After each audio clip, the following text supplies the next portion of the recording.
Thanks for staying with us. So it's Thursday, and today we'd like to talk about family, relationships, and culture. So there was a message that caught our attention. I think it's important for us to read and give credit to the person who posted it. The person is Senator Adeshewa, and this is exactly what she said. I think myself and Miriam will be taking the message. It says, the Japa culture is promoting dysfunctionality and maladjustedness in the African society and in families. People are missing very important moments of the lives of their parents and vice versa. Due to culture, this new culture, parents are missing birthdays. Kids that school abroad are missing developmental stages of their siblings. Friends are scattered all over the place. People's parents are dying and they can't even see their family. They've normalized not seeing their kids for many years and vice versa.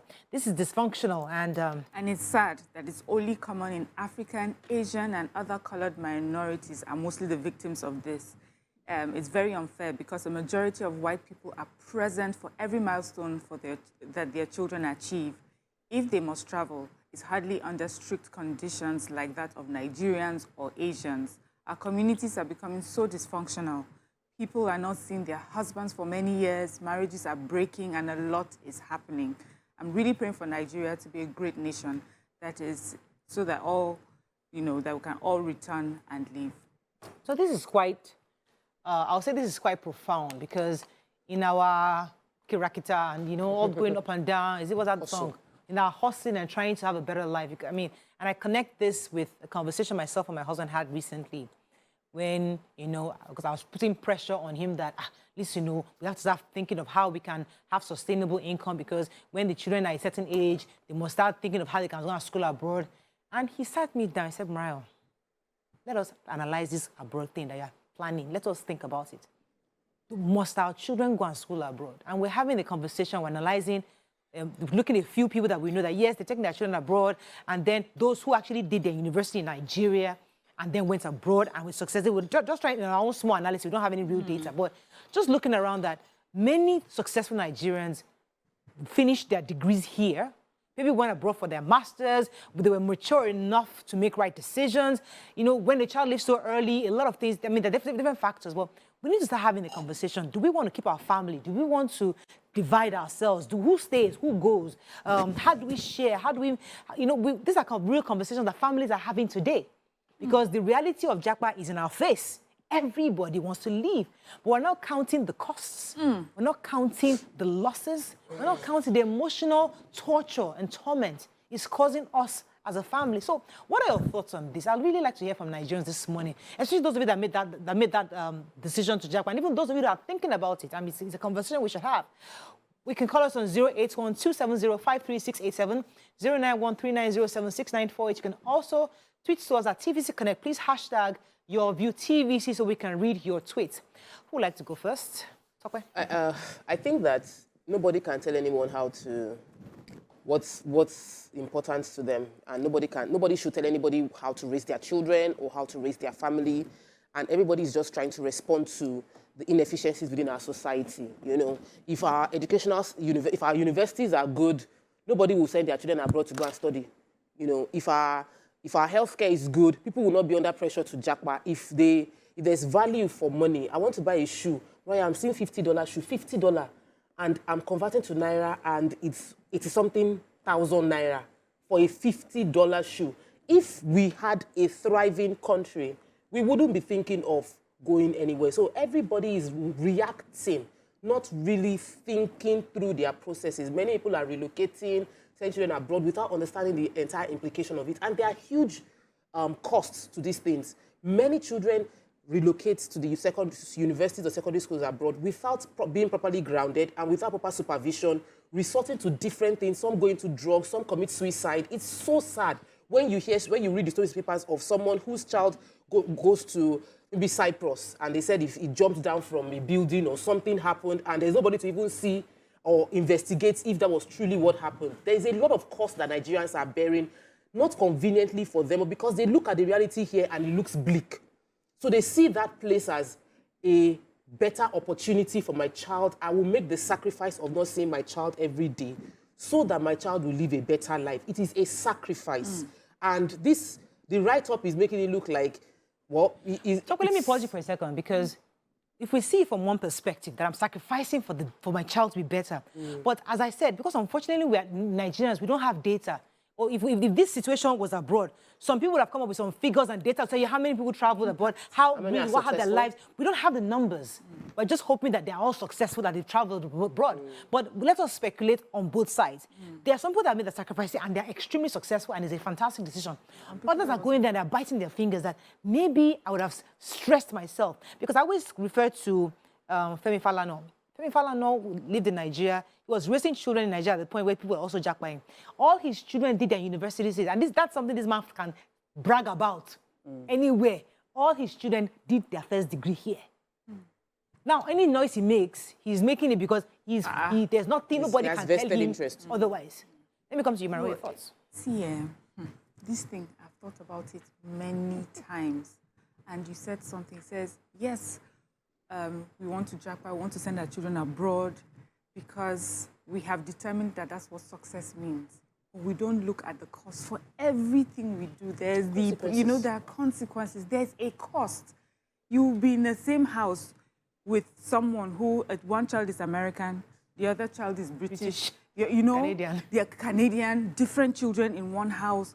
That communication sometimes is almost strained, or a parent or parents who have to travel to different countries to go and see their children. And I'm thinking, is it worth it? Is it really the only way to be successful? Is it the only way that our children can be successful if we send them abroad? Are we putting our energy, are we fighting the wrong things? Should we instead put our energy in insisting that our government is doing it differently? Yes, people are desperate and they are sending their children abroad to school.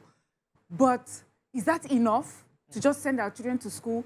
That, the cost, that the repercussions of this many years down the line, shouldn't we all put our energies into insisting that our children are able to school, in Nigeria, not only for the betterment of our country, but even for our families?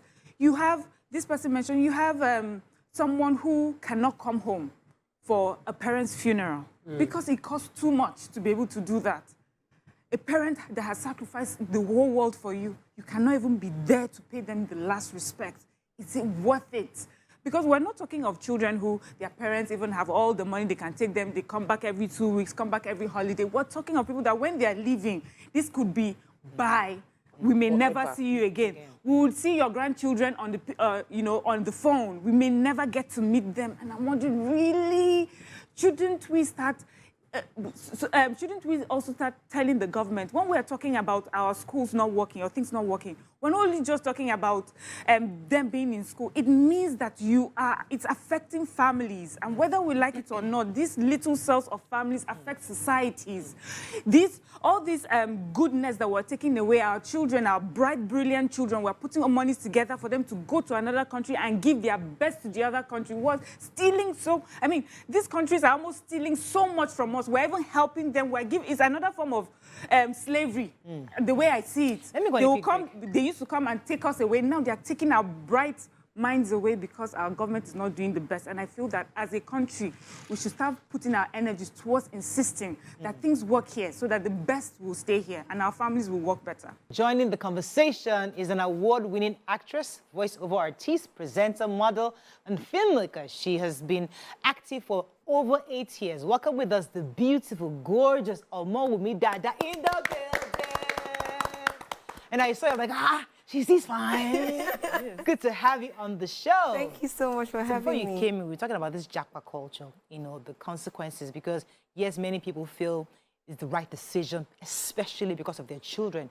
But we're counting the costs of this, and I was going to come to Waike. Before I come to Waike, let me go back to the premise that she talked about, the fact that those people who stay back should help in pushing the government to do the right thing. But I'm even thinking that's even a bit too far.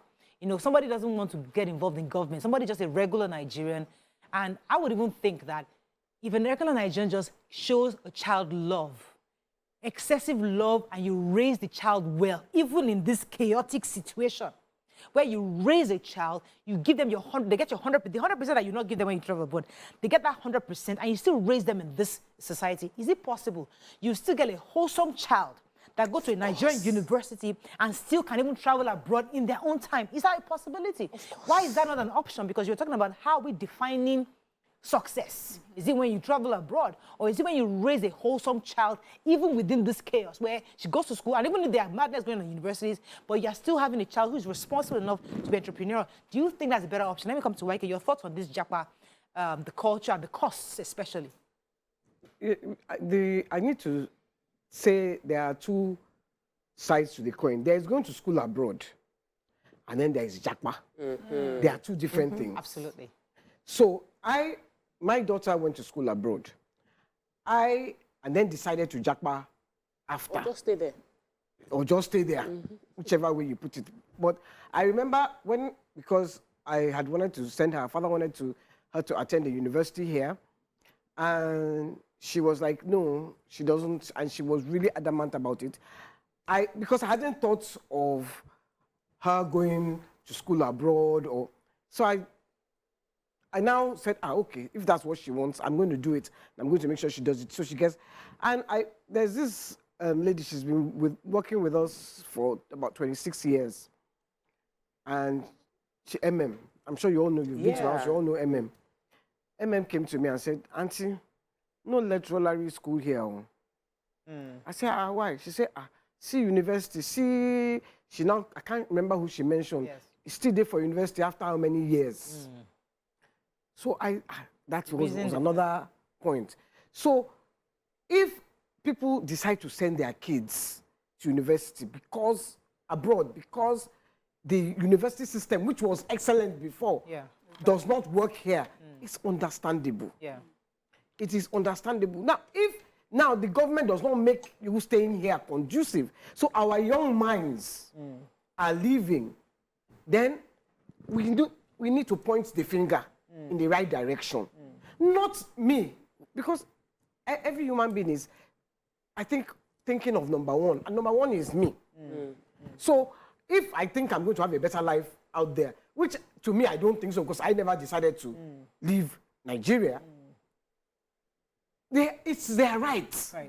But we need to make our government needs to make governments, I didn't say government, I'm not pointing at any particular government, I'm just saying successive governments. They should make this country work for people who want to stay. I went 3 weeks, 3 weeks in England for me. It's no holiday because I'm staying with my grandchildren. And I'm looking after them. When I come home, I can relax. But when I come home, back, my door.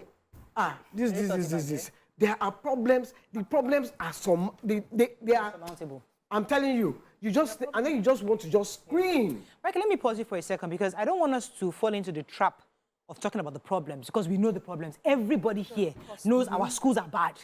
Government hasn't done anything. We know that one. We're talking about the cost of the decision. Looking at it, okay, government is bad. The school is bad. Now, if I go abroad, would I see my child? Would I miss my family? Is it enough? Is it enough to pay? Am I really to hear YK on that. No, I'll come to you and I'll come to YK. I want YK to think about the answer, then I'll come back to you. I know the answer, because my child is abroad. Yes. So I have to, it's expensive for me, because if I want to see my child, it's expensive for me to go and see her. I want to hold and hug my grandchildren. I can't do it as often as I would like. They won't come home for Christmas. I will not see them.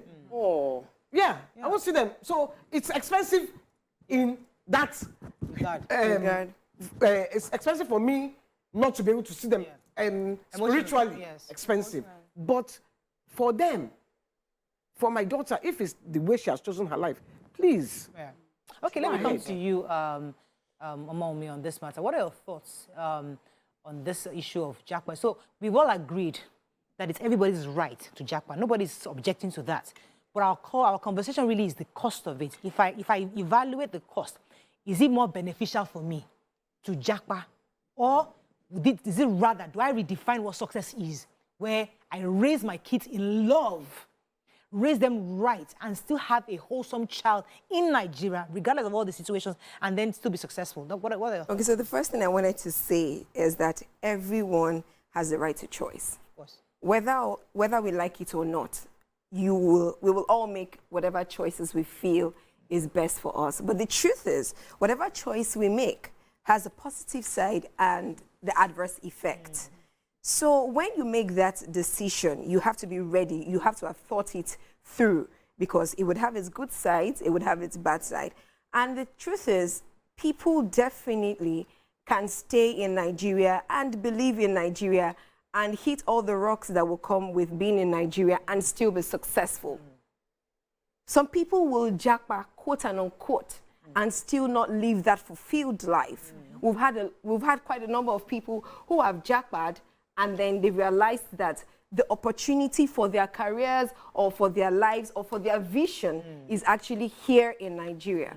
Now, for the children, regardless of whatever society that you're in, love is the most important. I always say that to change the world, to change the society, starts from the family. It starts with individuals.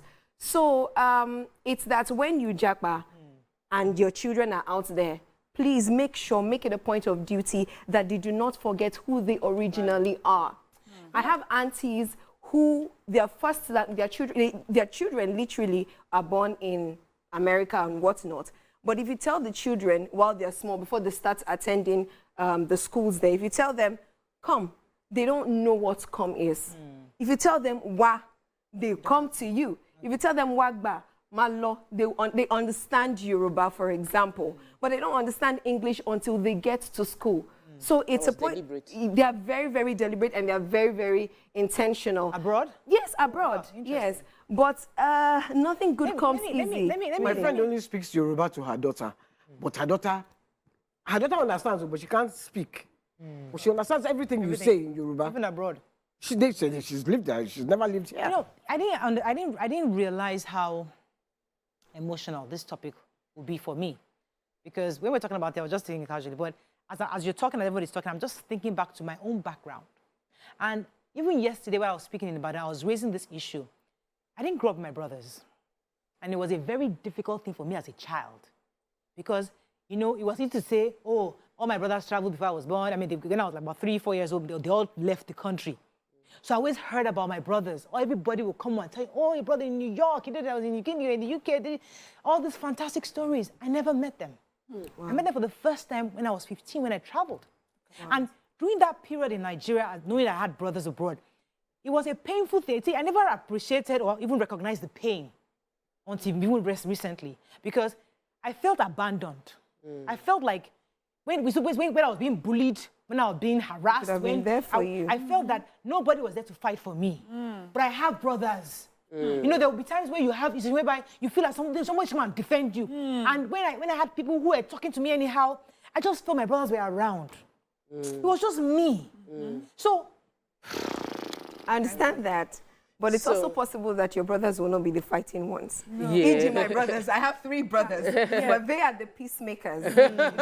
So you might think, growing up, what I wished I had was a sister, you know, and I felt like I really needed a sister. There were some mistakes that I had made in my life that it was possible that if I had a sister, I would not have made that mistake. So yeah, it's 2 ways. Your brothers might not have been the fighting ones, but they might also be there for you to have conversations with. I want us to focus on. Not the bad, not why it happened in the first place, but the crises. Yes. There are costs and, you know, to everything. Yes, and cost and effect. That's true, but do we acknowledge them?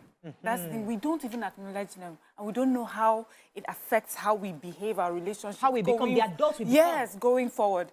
And there's something also that struck me was my brother-in-law who's lived in America many years, and then he will come home, and he will say to me, "See, there are problems everywhere. In Nigeria, the Nigerian problems, America, the American problems." But he says that there's this sense of identity where you know that you're home. You know, for us, we just concentrate on, oh, now I'm abroad, I'm earning dollars, blah, blah, blah. But then you don't feel like you belong. And that sense of identity can be so strong. When you're home, anywhere, he says, anywhere he finds himself in Lagos, he just knows that anyhow, we'll get home. I'm in my house, these are my people. But Miriam, you don't have that feeling. Yes. And so what sort of adult do you become when you don't feel like you belong somewhere? And what sort of children do you even raise?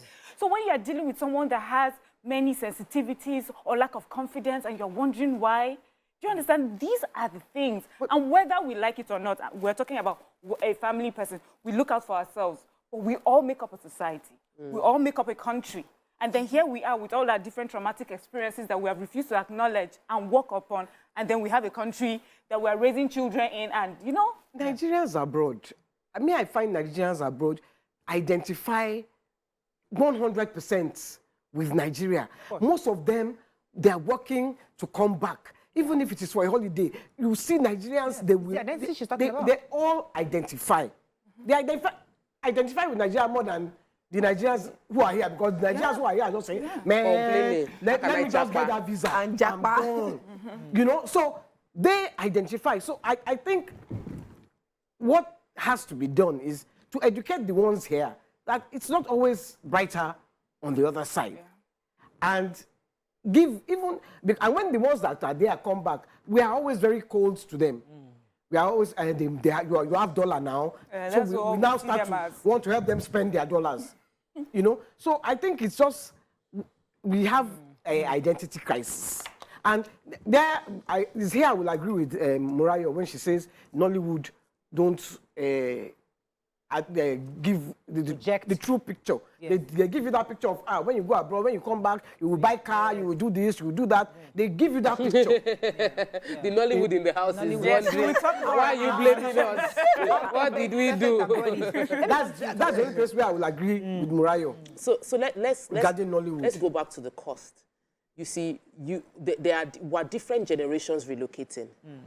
You cannot compare the relocating of 10 years ago with the relocating of today. The average child that is relocating, a lot of kids in my school have relocated. My kids say it all the time, my friend is now in Canada. My friend, he said, I'm going to, so they're going to the UK. And these children are not even closely identified with Nigeria. These children are already American in their head because they've consumed from birth till 10, till 9, till 5. All they have consumed is America, YouTube, cartoons. So they are already there.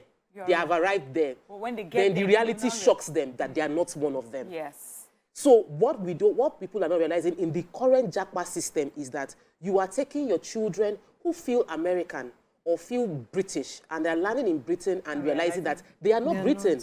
Because they notice, they will look at you like, you're not here. You are not here. Even the accent you thought was American is not. You feel you sound phony, you are not. And they will say, come again, come again, come again. So, and nobody is talking to those children right now. A lot of our people have relocated and they're not asking their child, how are they feeling in class? Because they suddenly find themselves the brightest in Nigeria. They're still shining bright, but everybody's looking at you like, you know too much. And there is a clash, and sometimes they dumb down in order to blend. So the conversation now is beyond your personal desire to become financially satisfied and to blend in with the world. It is to ask yourself, am I going to raise children that would be happy where they are? I know people that have gone there with their children and come back with their children because they saw what their children were turning into. Suddenly the girl wants to dye her hair purple. The girl wants to pierce her nose. They bring and she's the like, children here and they go back.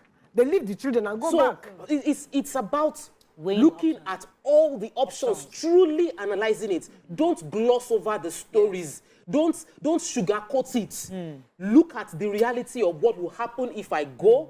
How will my children be? Can I afford to go and visit them? Then there's another category of those that send their children for university abroad, who will never see their children again throughout that 4 years. How will your child turn out? No supervision. You leave your child in a place where he doesn't understand the culture, he doesn't speak their language, and is being given peanuts to take care of himself on a daily basis. And they're expecting that he will just turn out. There are two things I'd like you to touch on, because somebody was saying that a middle-class family here, somebody who's working hard and trying to put everything together, decides to Japa. Now, because you go to a new country trying to start over, you end up staying in a community that might not be so rich, just because you're starting out. When you stay in a community that is not like a lower middle-class society abroad, your child ends up going to their school. Yeah. A child that went to private school here that always had a certain level, you now bring the child down into a community that is entering all these people, the Agberos of the Americas. That's the kind of school he's entering. He can't go to a private school because you're just starting out. And then you force that child into that kind of system. And you are now having to hustle. You're working 2 jobs to meet up. And the child doesn't see you again. Are we counting the costs? We are not. That's where I'm going to.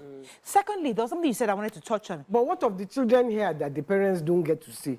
Also, Because we are not thinking, we are thinking, oh, Japa. There are children here who their parents are working only one job. Yes. By the time they leave at 4 in the morning to get But to grandma might be home. Thank you. Grandma is home. Or you can move to jobs. Oh, yes. What if grandma done that? So there's some time. So there are those options. Just there are options everywhere. There are some where Nima has neighbors. Yes. Yeah, what's her name? Yala Olu. Yala Olu, all of us know Yala We Olu. don't know all of us here know Yala Olu. So I will pile up with my neighbor because I trust that my neighbor will take care of my child. This is Nigeria. You can't do that abroad now. Go and give your neighbor to who? And neighbor that is also on the clock. Yeah. In the clock. So the point is that counting the cost. I'll come to you. I want you to think about all the rest of it and the fact that many of this, and that fact, which I think is important for us to talk about, Nigerians are not jackpying. Well, I might stand to be corrected. Not because that the country is so bad and unbearable. These international, these countries are they've opened their doors. There was a time that this green card lottery thing was in, a lot of us are going there. Many Nigerians went through green card lottery. When the international, when a country opens their doors, Canada opened their doors for an objective. They need the workforce. Countries like, so we are taking an opportunity. It's like anybody. You hear that they're hiring somewhere. I will take an opportunity. But Morayo, listen, you have to imbibe the culture of this place is good. You have to I will blame government, because if you don't tell your people how good your own place is, they will. If I come with my green card, I will want to go, because I've heard that place is I remember the first time I went to London, I was like, where is the gold on the street? On the streets? The gold, I know. I was shocked. Yeah. I was looking at the houses. I was, this place is not how I thought it would be. Stand up. You're not speaking very much. I'll let you talk in a minute. Let me take this call and I'll come to your mommy. I think I have somebody from the UK. Olalekon, you're live. Good morning, Olalekon. Are you there? Go ahead. Yeah, I'm there. You hear me? You hear me?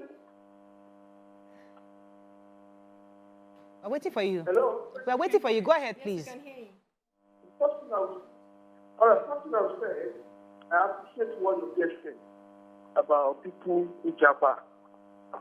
The reality is, let's be honest with ourselves, there's nowhere like home.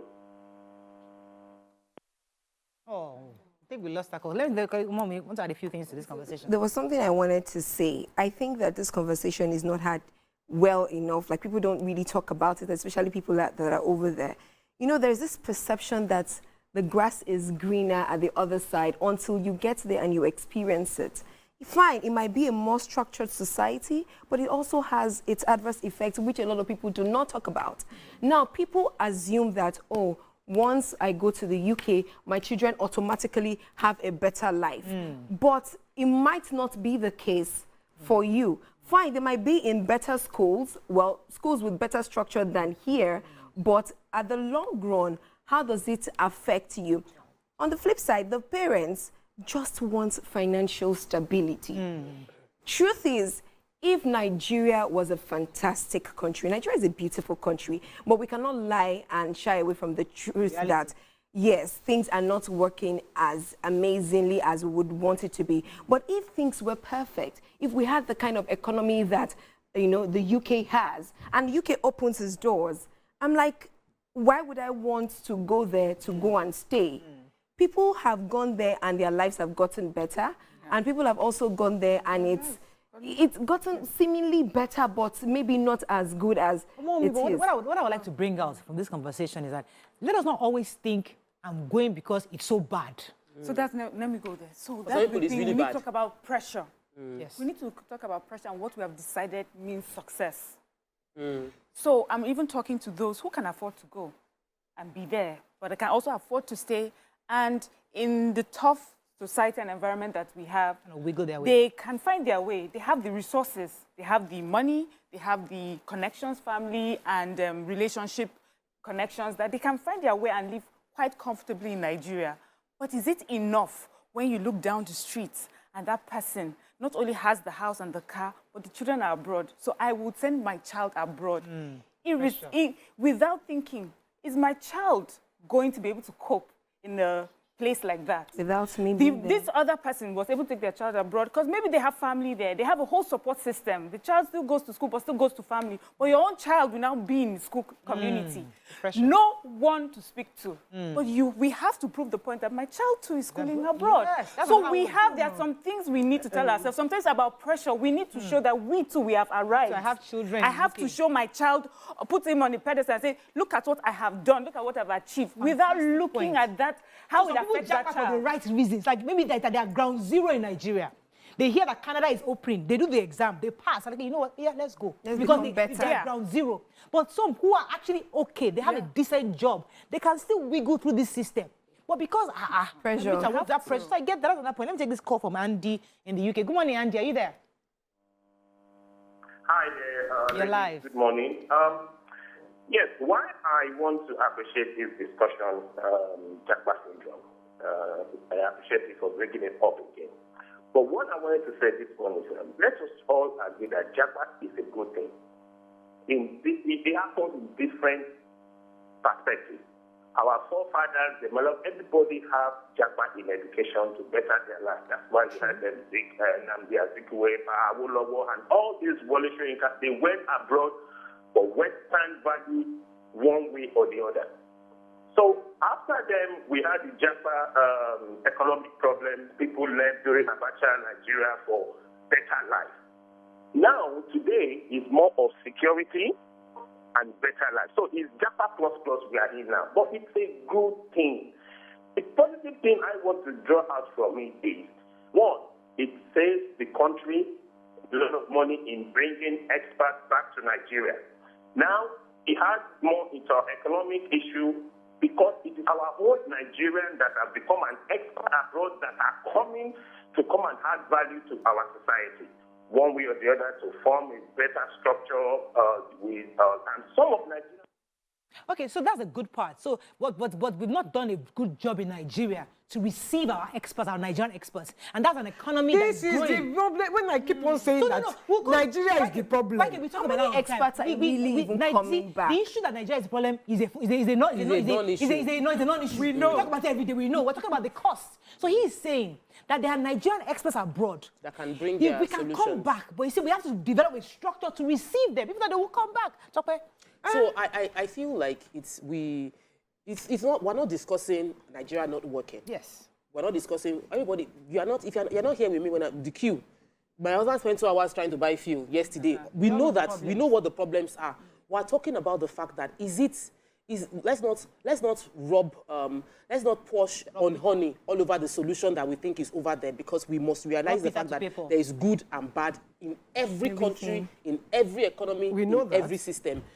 And we must ask ourselves, why are we really doing what we're doing? Because if I understand why I'm doing what I'm doing, I can realize that maybe I don't really need to do it. Japa culture or Japa costs is huge in different strata, and when we're dealing with it one after the other, not saying that what you've done is wrong, but saying, observe if you are missing something.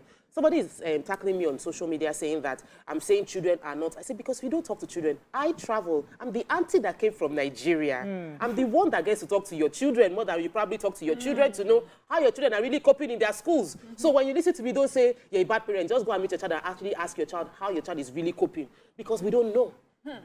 We don't know. And we should ask and be sure of the mental stability of our children. Many children now are actually clinically depressed, but they're not diagnosed.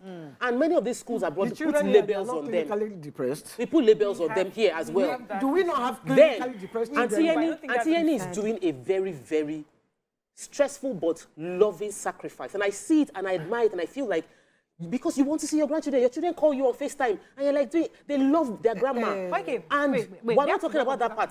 I have a relationship with someone who is in the diaspora, and they can't have the person cannot go. And the grandparents want to see the children, but it can never happen. So we're talking about looking at everything and asking yourself why you're doing what you're doing. We'll have a part two because we have to come to our own interview very soon. But you see, there are various facts. There are some parts of where husband goes woman stays. And the marriage breaks up. Yeah. So those are the ones so that you ask. Those are the costs. So those are some of the costs where husband goes, wife goes, and husband stays. And there's so, or even aside from grandparents, there are other factors. So we're thinking of what. So I think you see yourself twice in a year on this conversation. Just like you said, let us count the cost properly before taking the action. Because there are people who live in Nigeria. So there's a lady I've told you before, one of my children's teachers. She wants to Japa, and me, I will support her Japa plan in any way because she's a fantastic, phenomenal teacher. She's having issues with getting her set of her stuff. She's tried. She has almost hit ground zero. She's doing everything to travel. If she has that opportunity, I will support her because she has to go. But there are some of us that have some kind of structure, have something. That's who we are saying. Count the costs. Don't say because all my friends are having children abroad. Means if you can find a wiggle your way in the system, wiggle your way because your children need more of your love, your support, a community raising them in a structured home, and that will be more profitable to them. Then you carry them to a system where they're if you are not leaving your child to house girl and house boy, listen, because when we keep saying the cost will come here. Yes. Because how many of us will go, we will say we are working, we will go from morning to night, by the time we get home, our children are in bed, you will say, the grandmother. It's not the grandmother they want you, the mother. They want you, the father. That's true. How many of us are there for our children? Yes. When they are going, because we will say, abroad, when you enter traffic, you come home at 12 midnight. Working is right, but we're also talking to the person that already has that really good structure that is thinking the only way to show that she has succeeded is taking that child out of that structure and put there to show that success. So we are talking to also those people that you are okay. You know, we're trying to say you are okay. Where you are doing fantastic, fantastically well is what we're saying. At the end of the day, be true to yourself. Yes. That's the most important. My account officer in one of the banks, young, he was even a guy like manager. He has that card. And what's it? I was even surprised that you look as if you are successful. So why can we just have a part two of this? Because that kind of person is jackpot because he believes that my children need a better future. That's what we're trying to define. What exactly? Because how would you ensure that your child will have a better future? Is it just the education or the emotional structure and foundation they need? We'll talk about we have to come to you. Yes. I don't want to draw you because if I let you continue like this, we'll hear from you. No, I even wanted to say that sometimes we do not know what people are struggling with individually, that they do not talk about. Exactly. So we see them out there and we think they have the perfect life, but they really do not. Okay, so let's talk to you.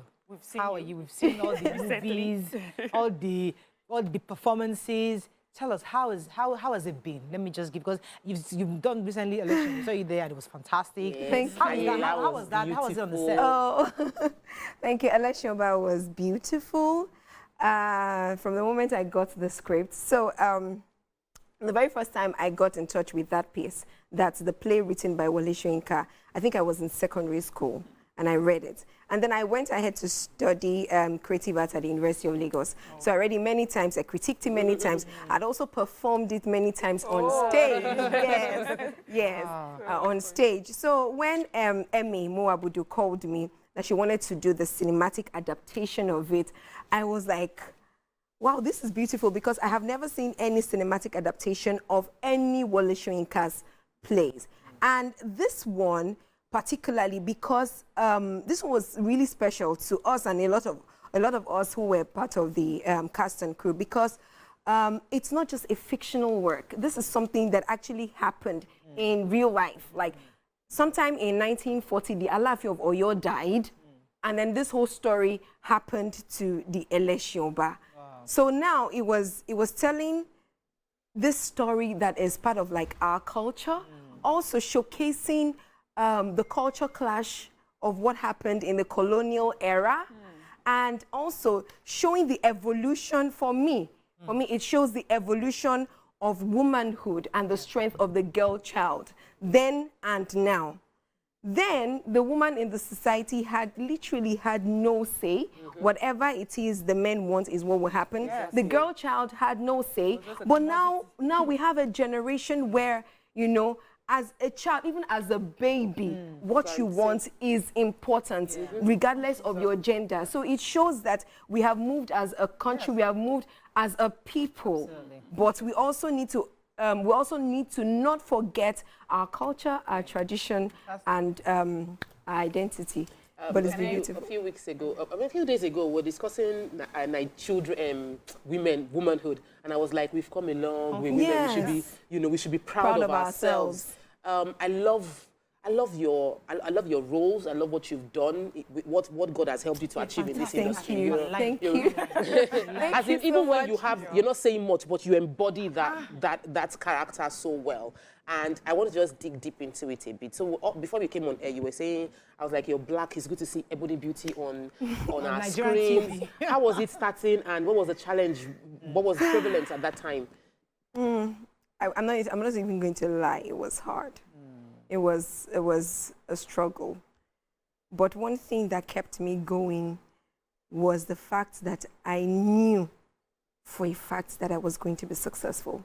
I was very certain of my talent and of the person that I was. And I'm so grateful that God gave me a family that also supported me. Right from when I was very young, I used to tell my brothers stories. I used to dance. I was in primary school. I was in Igbo cultural troupe, and I would dance for my brothers. And in secondary school, I was in Yoruba cultural troupe. I thought I wanted to study law, and I think that I have it in me. But I think that I am more passionate about the arts and my craft right now. I studied creative arts. So right from when I was in Unilag, from year 2, because we're quite lucky then that when you do your practicals in school, our lecturers used to invite external producers and everything. So my very first play, which was Morayo Joshua in 2006, I think, my lecturer then, Tunji Chotimiri, invited like some external producers. And when I was in year 2, I was already doing plays at Muson Center. But I'm one person that really liked to challenge myself. Like, I remember when I was in year 2 then, I was doing schoolwork. I was doing a musical, which I was playing a 14-year-old St. Bernadette that had like a tiny voice, a 14-year-old girl, and she had to be singing in soprano, like, all that I have said to you. And then in school, I was playing a role as a king. In fact, we had like, yes. And in fact, we had like 6 strong guys in my class. But the lecturer, sorry, not the lecturer, the director said he didn't want any of these people, he wanted to challenge like other guys to come up and all that. And I said I could do it. And he said, no, Mommy, we're not talking about a regent here. We're talking about a king, male king. I said, yes, I will do it. Wow. And it was, so outside of school, after classes, I'll rush outside for rehearsals. I'm the 14-year-old girl singing with soprano. And then back to school, I'm the king talking in the male voice and all that. So it really stretched me. I remember when we were doing our theoretical exam and we had a performance outside of school, I literally took a bike from Unilag to Muson Center. That was the first time in my life because I had to make my show. But guess what? That year was one of the best. In fact, I was 5.0. You finished it. Yes. Oh, fantastic. And you know, someone is listening to you now. For me, what struck me was I believed in myself. I knew exactly that. I knew I was going to make it. I was certain. And sometimes I feel that a lot of people just stop there. I believe in myself, and then they don't do the work. And we have so many people now wanting to be everything. I want to be a star today. I believe I'm going to be a star. And so carry themselves as stars, but there's no building blocks of work. What would you advise a young person watching you today about realistic expectations of what it takes to get to where you are? First and first, you have to be true to yourself.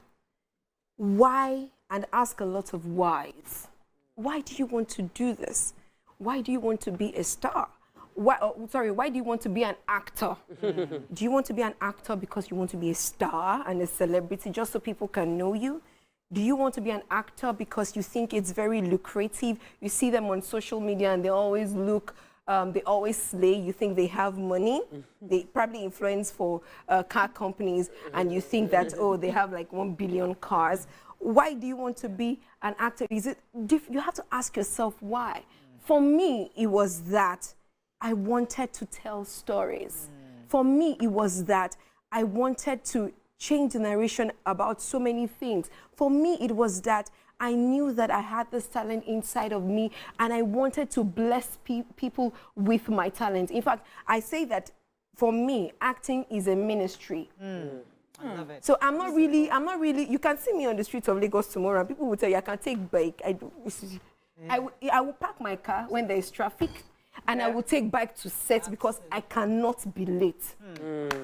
And that is me. My work comes first. My family, my work, you know, and other things. 2 seconds left. What are you working on? What should we do? I have an election, but is anything else coming up soon? Oh yes, so many other things are coming up soon. Also collaborating with people, producing and making movies as well. Yes. You know, look out for you. You know, I think I really like you. I like her. Thank you. And the reason I like you because one of the reasons why your view is so real and true is because we've stayed true to what we are. We're not there for the glam. We're there because we want to educate and educate people. So, and like when I see people who is doing the job for the real reason, I'm really inspired and well done. And I hope somebody was really learned from you today. Thank you. Fantastic work. And I would like to say something. I started watching your view when I was much younger, literally when you guys started, and I think I was in school then.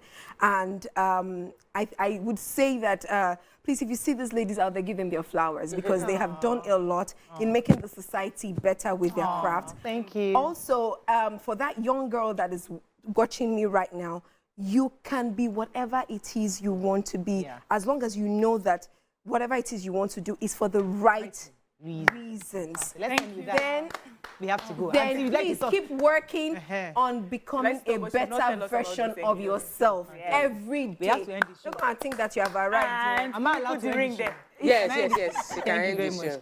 Have a great day. We'll see you love tomorrow. Bobo. Someone, you want sorrow, auntie, sorrow. We have to bring you back.